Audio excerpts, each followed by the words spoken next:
Kenapa sih tukang parkir atau juru parkir itu datangnya waktu kendaraan mau keluar aja? Iya, iya betul. Mobil mewah nggak jaminan di sini. Ngasihnya yang kadang-kadang Rp500. Bahkan dapat jodoh pun di parkiran.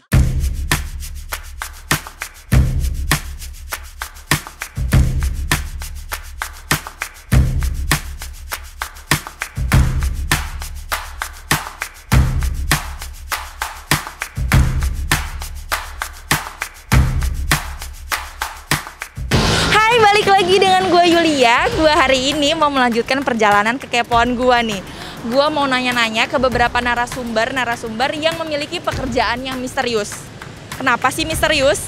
Karena mereka ini sering datang tak dijemput, pulang tapi mau nganterin. Siapa aja sih mereka? Yaudah yuk ikutin perjalanan gue. Misi Mas, iya. Boleh nanya-nanya ya? Boleh. Oke. Mas namanya siapa? Nama saya Aris. Aris. Iya. Mas udah jadi juru parkir di sini udah berapa lama? Alhamdulillah baru bulan Februari pas corona. Namanya siapa? Abi. Udah berapa lama jadi juru parkir di sini?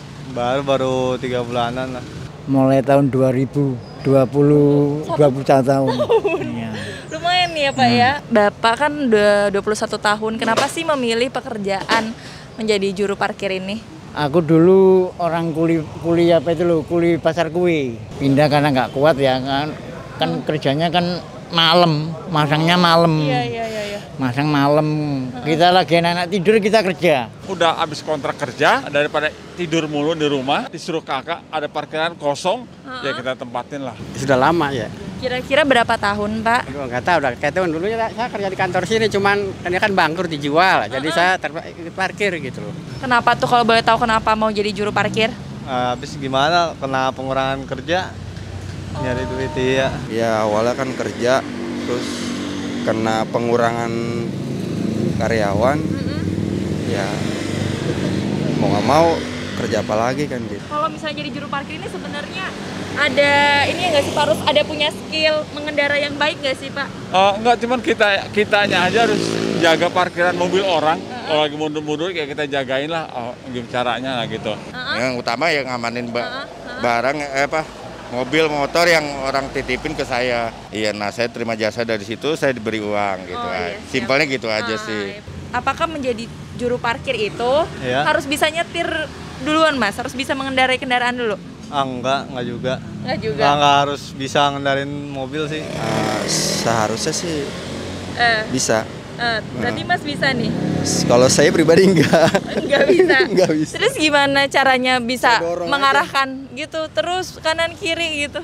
Oh, kalau untuk kanan kiri ya kita lihat dari posisi si yang bawa mobil gitu ya. Oke. Iya, misalkan dia ada di kiri ya berarti kanan agak lega nih ya kita bilang kanan gitu. Iya. Tapi kalau dia ada di posisi sebaliknya ya kita bilang sebaliknya. Nah sebelumnya pas Mas mau jadi juru parkir di sini tuh memang daftarnya di mana gitu? Open recruitment-nya gitu? Ada. Oh ada bosnya di sini? Ada, betul. Rukonya atau lahannya bosnya? Ruko, kaki saya keinjek. Ya. Maaf. Iya. Jadi nanti setiap hari tuh ada pembagian hasil atau gimana? Iya betul. Oh jadi setiap hari kalau hasilnya berapa dibagi dulu sama bos, baru itu hasil saya bersih Masnya ya. Daftar jadi juru parkir tuh bilang ke yang punya toko atau yang punya lahan Pak? Oh enggak, yang punya lahan. Bapak hasil yang nanti 2 minggu sekali saya nyetor 200 atau 300. Oh gitu. Iya. Nanti selebihnya baru Bapak? Buat saya. Oh Bapak yang nyimpen ya gitu ya. Kan ini memang nggak ada yang punya lahan, misalnya Bapak langsung aja ke sini jadi juru parkir gitu ya, nggak daftar kemana-mana gitu. Itu pengawasnya itu. Oh ada pengawas. Itu yang tadi lewat. Nggak ada setoran apa-apa, nggak ada. Nggak ada setoran. Nggak ya? ada. Ada juga nih kan fenomena yang sering diperbincangkan di media sosial biasanya gini. Biasanya tukang parkir itu atau juru parkir itu datang tak dijemput, pulang diantar. Maksudnya datangnya tuh setiap mau kendaraan keluar aja. Kenapa itu Mas? Saya juga bingung nih mau jawabnya gimana ya. Memang gitu kah? Memang tugasnya waktu mau pulang aja baru datang gitu? Iya. Memang iya betul. emang tugasnya. Pas parkirin emang harusnya tugasnya juga kan? Iya, pas parkirin kan kita mungkin nggak tahu ya itu mobil mau masuk atau enggak gitu kan. Oh gitu. Terkadang kita udah sigap siap, nggak taunya, Mas maaf, dia nanya gitu. Oke, ya. Kadang-kadang oh, maaf Mas ya, numpang apa sih istilahnya, tumpang parkir buat muter. Istilah apa, kalau ada mobil dari sana dari lampu sen udah ngasih lampu sen, ya siap untuk masuk mobil. Kalau mamanya nggak masuk ya saya taruh di sini mobilnya gitu. Oh gitu ya. Ya saya harus bergerak, bekerja. Harus bertanggung jawab Tanggung ya. jawab. Dari awal sampai Saya akhir mobil ya. umpamanya ada yang lecet ya saya laporan, Pak mobil Bapak ditabrak nih orangnya yang nabrak itu. Kenapa sih juru parkir itu seringnya datang waktu kendaraannya mau keluar aja? Iya kan kita kan dari jauh juga udah ngeliatin kendaraannya dia. Tapi nggak mau parkirin dulu gitu di awal. Kenapa tuh Oh biasanya? kita tracking terus aja. Yang Apa? penting kan kita tracking terus aja. Yang penting kendaraannya yang di-tracking kita hafalin orangnya gitu. Oh gitu. Iya biar nggak kehilangan. Ya kadang-kadang kan kita kalau pas masuknya nggak ngeliat gitu.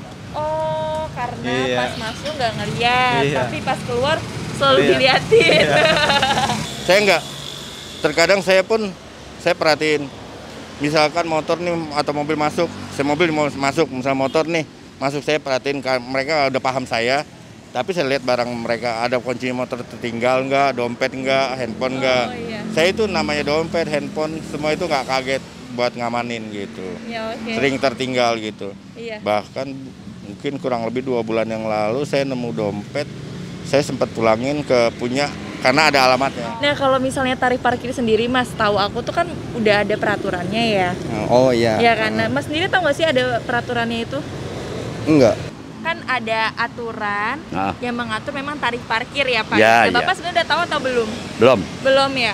Nah kan memang ada ya Pak ya, kalau misalnya motor tuh 1.000 gitu ya sampai Ya 2.000. ada, yang nggak bayar juga ada. Nah kalau misalnya Bapak menanggapi itu gimana? Maksudnya kadang-kadang kalau anak-anak muda itu kan kalau naik motor keluar sosot, keluar gitu aja. Kan mobil juga ada yang begitu banyak.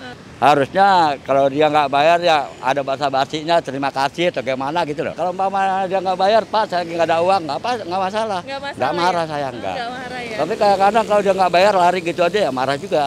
Cuma di dalam hati aja. Kan pernah juga ada orang mobil mewah nggak jaminan di sini.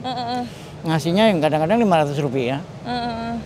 Kalau saya nggak pernah menargetkan itu satu. Saya dari dulu selama ini banyak berhubungan baik mobil, motor, bahkan banyak berhubungan baik gitu. Karena saya juga nggak pernah nargetin harus bayar sekian, nggak pernah. Sama dari kecil nggak pernah nganuin rezeki, nggak bisa, nggak boleh. boleh ya? Apalagi ngemanin anak istri dulunya gitu, nggak bisa saya begitu. Jadi seolah-olah cara makanya itu nggak bisa, sama hati saya nggak cocok. Ada cek ya? Iya. Kita pasrah, kita kerja sukarela kok. Kita nggak ada tekanan batin buat sesuatu, nggak ada. Kita mau ngasih terserah enggak ya. Iya. Sama-sama biar ya dia ngasih segitu, kalau ikhlas sih mendingan begitu gitu daripada kita patokin terus dia nggak ikhlas gimana kan. Itu lebih apa ya, kayak jadi kayak kita makanan nih harus dapatnya enak gitu, jadi nggak enak nanti dimakannya gitu. Oh, yang penting ikhlas aja ya. Gitu, Ya udahlah dapetnya iya. segini gitu ya. Oke, siap. Emang boleh tahu nggak sih Mas, penghasilan hariannya ini bisa mencukupi nggak sih kehidupan sehari-hari Mas? Ya dibilang mencukupi ya enggak juga sih gitu. Tapi ya bisa lah untuk makan. Cukup nggak cukup, harus dapat gitu loh. Tergantung rezeki kan ada ke atas ada ke bawah gitu loh. Iya. Nggak tentu, kalau lagi rame-rame. Ini sampai sekarang aja belum dapat 50.000. Gitu ya. Iya, tergantung rame enggaknya mobil sih. Ya gitulah, selama ini kan sampai jam 7, sekarang mendingan jam 9, kemarin kan jam 7. Otomatis kan pada mobil pada bubar semua, kalau jam 7 tutup ya jam 7 tutup. Dari segi penghasilan ya alhamdulillah lah, buat hidupin keluarga cukup lah insya Allah kalau disyukurin mah. Bahkan dapat jodoh pun di parkiran. Oh, ini hal yang menarik nih. Gimana Pak, boleh sedikit cerita kok bisa dapat jodoh di parkiran, maksudnya gimana tuh? Karena saya punya tenaga, pikiran, rezeki, ya saya sisihkan buat orang tua saya yang janda yang sakit-sakitan. Saya minta doanya biar kerjaan saya semua dimudahin, rezeki saya dimudahin. Orang tua saya bilang, mudah-mudahan dapat jodoh di parkiran. Ya Tuhan catat doanya. Kan Bapak ini ya ada penghasilan harian gitu ya Pak, ada keinginan juga. Nah biasanya Bapak tuh dari penghasilan Bapak ini ada keinginan nggak sih untuk diapain selain menghidupi keluarga gitu? Aku itu mulai udah tahun 2000 Mbak ya. Di sini ingin pulang kampung nggak bisa Mbak. Sampai sekarang ini. Ingin pulang kampung susah karena mau pulang sekarang corona. Emang kampung Bapak di mana? Asli saya Jombang. Alhamdulillah rezeki nggak kemana Mbak ya. Iya tetap ada aja. Terus anak saya yang nomor 3 itu udah S2 Mbak. S2 di mana Pak? Dulu di sini, sekarang udah kerja di mana itu Bank BCA. Untuk ngebiayain keluarga aja. Anak saya kan masih sekolah 3, yang lulus, yang udah ini 3, gitu aja. Cuman yang penting anak saya sampai sekolah lulus aja udah. Umroh kan sebetulnya Maret tahun dulu gitu, April. Tahun dulu itu. Puasa pertama mesti udah berangkat ya. Oh ya. Sebetulnya gitu, cuman karena kor ini jadi dimundur sampai sekarang belum kabar. Yang penting dinikmatin aja Mbak. Nikmatin aja. Iya kerjanya dinikmatin. Maupun hujan maupun panas kita kerja aja Mbak. Ya yang penting saya bisa dekat sama orang tua, bisa bagi rezeki, tenaga, pikiran. Itu udah memuaskan diri saya sebagai anaknya. Alhamdulillah. Gitu. Terima kasih ya Pak ya. Terima kasih waktunya Pak. Setelah mendengar langsung faktanya, beberapa dari mereka ternyata menjadi juru parkir karena terkena dampak PHK dari pekerjaan mereka sebelumnya. Atau karena memang gak ada pilihan lain. Terlebih di kondisi pandemi ini, yang apa-apa serba susah. Pekerjaan yang mereka tekuni mungkin bukan menjadi tujuan hidup mereka awalnya. Namun apa yang dikerjakan dengan sepenuh hati akan mendapatkan nikmat yang gak bisa diukur oleh materi. Pendapatan harian yang gak menentu jumlahnya menjadikan mereka lebih memaknai arti ikhlas dan bersyukur. Walau mungkin penghasilan gak seberapa, tapi bagi mereka yang penting pekerjaan ini yang halal dan bisa menghidupi keluarga.